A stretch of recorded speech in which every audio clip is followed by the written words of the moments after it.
Okay, given that f of x is equal to 3x minus 2 and g of x is equal to 3, we have to calculate, first we're going to calculate the composition of f of g of negative 5.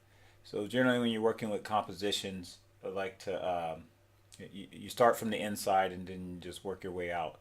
So let's take a look at um, the value of the inside of this composition, which is g of negative 5. If you see up here, the first thing that you notice is that g of x is equal to positive 3. So no matter what we plug in for the value of x, we're always going to get a positive 3 out of it.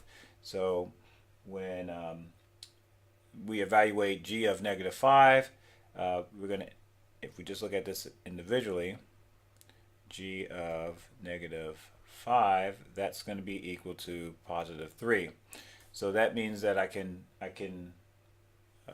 take all of this, I'll take f of, and then all of this will simplify to 3.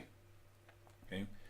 And then now the result of this is I have for f of x, that means that any value that I plug in for x, I'm going to multiply that value of x by 3 and then subtract 2 from it. So I'll have, actually let me, this will be a little easier to look at. This is 3.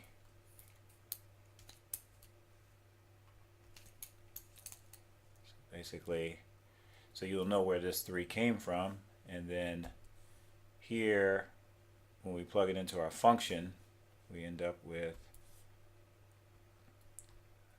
times 3 minus 2. And so let's see, we simplify this down to 9 minus 2, and then the result of this is 7.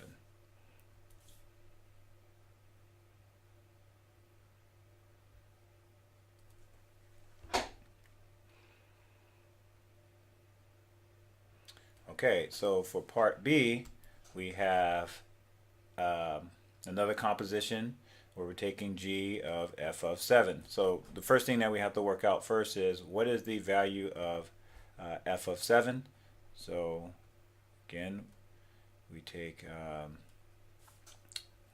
we'll plug our 7, the input. Oops.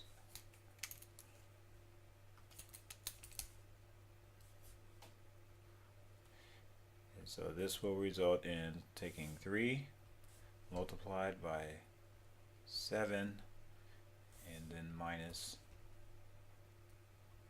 2, and let's see, this will give us 21 minus 2, and then end up with 19. Okay. So now we have to take the g of, let's see, g of 19